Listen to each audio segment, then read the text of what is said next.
Olá e bem-vindos a mais uma análise onde a gente pega temas complexos e transforma numa conversa clara. Bom, hoje temos em mãos uma verdadeira obsessão social que está implorando por um diagnóstico. É só abrir as notícias, né? A gente vê um desejo insaciável por punições pesadas, aquela cultura implacável do cancelamento, um sistema focado quase 100% na dor. É como se a gente estivesse olhando para um raio-x de um paciente muito doente. E o nosso trabalho aqui é dissecar essa grande ilusão da justiça retributiva. Vamos mergulhar fundo e entender de onde vem essa febre do punitivismo.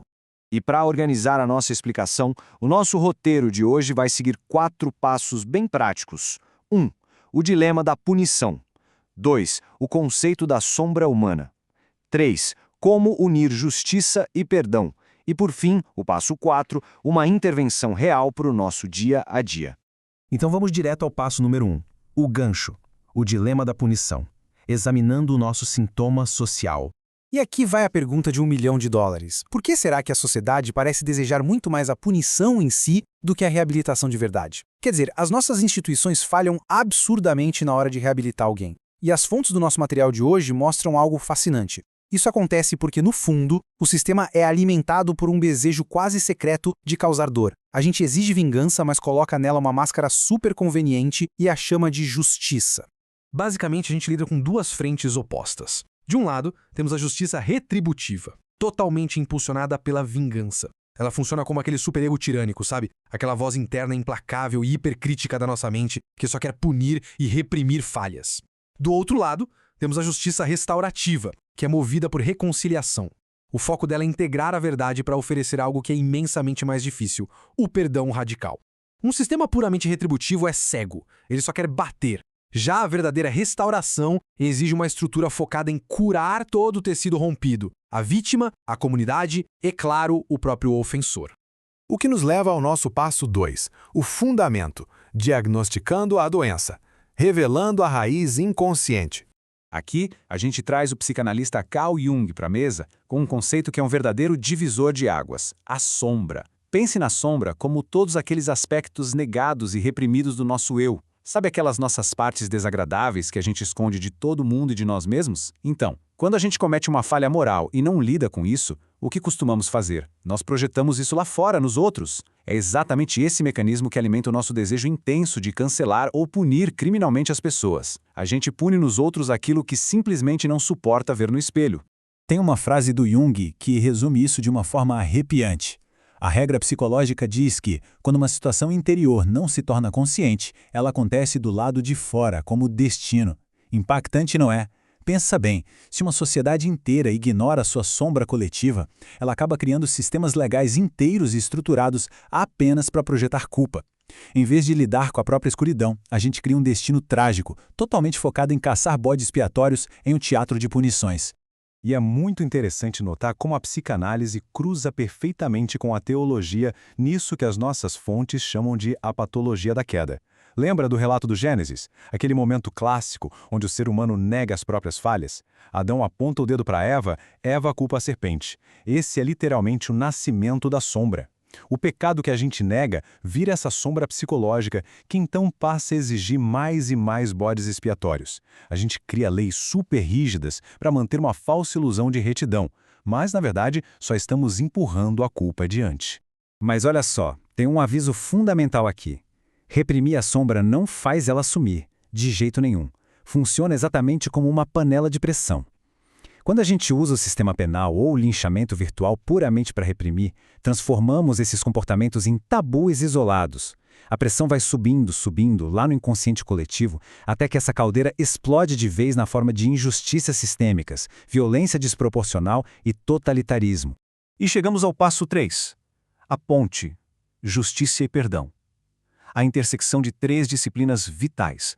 Para conseguir fechar um diagnóstico e encontrar a cura para esse sistema adoecido, a gente precisa cruzar o caminho de 3 arquétipos. Primeiro, o jurista. Baseado no filósofo Hermann Doyuerde, a percepção principal aqui é que a lei não foi feita para saciar a vingança, mas para ser um limite claro para ela. através da soberania das esferas. Ou seja, o Estado não tem o poder de regular e punir todos os aspectos da vida humana. Segundo, temos o analista, com Jung mostrando que integrar a sombra é o único meio seguro de parar de transferir culpa. E terceiro, o teólogo, David McElroy, argumentando que a verdadeira justiça precisa atravessar a simples punição e desaguar no perdão radical. É um ecossistema terapêutico completo. Inclusive, tem um ponto sobre o direito que a gente costuma entender de um jeito muito distorcido. A famosa antiga regra do olho por olho, a lex talionis. A gente acha que isso é um incentivo para a barbárie cruel, não é? Mas na verdade era justamente o contrário. Era um freio de emergência. Foi criado para impedir que as vinganças virassem ciclos infinitos e desproporcionais de banhos de sangue. Se alguém tira um olho, a punição para no olho, e não na vida da pessoa inteira. Quando a gente esquece desse limite, despencamos na lei totalitária, onde a justiça perde o freio e o Estado tenta virar um ídolo, um falso salvador moral resolvendo tudo na base da força implacável. Então, afinal, o que seria um julgamento justo de verdade? Nas palavras do teólogo David McElroy, um bom julgamento é um convite para que a vítima se veja vingada, é um convite para que o ofensor reconheça que merece a punição. O grande objetivo da lei não é só causar dor cega, mas trazer a verdade para a luz do sol. É colocar os fatos na mesa para que o dano real seja visto e validado por todos. Só criando esse ambiente de verdade é que a restauração autêntica pode acontecer. Isso tudo nos leva a um princípio até meio contraintuitivo. O perdão está localizado do outro lado do julgamento. O perdão radical não cancela a justiça. Na verdade, ele a conclui.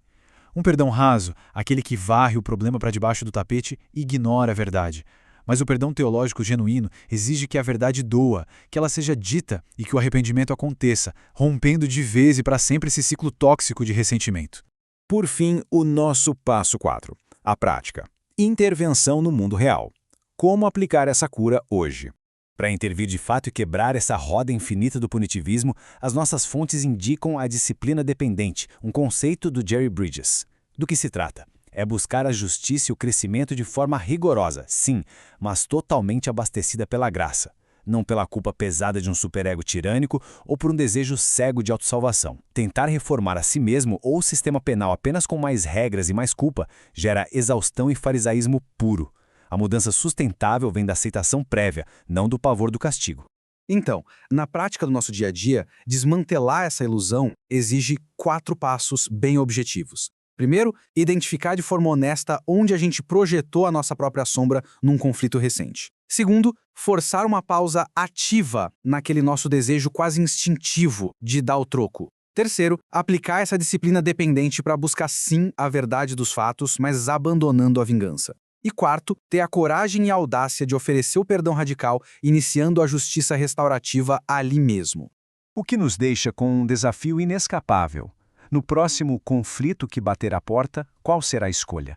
Vamos continuar alimentando essa doença sistêmica, projetando a nossa sombra e clamando por pura punição?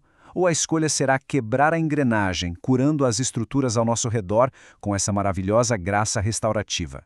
A decisão de intervir e mudar a realidade está inteiramente nas nossas mãos. Fica aqui essa provocação.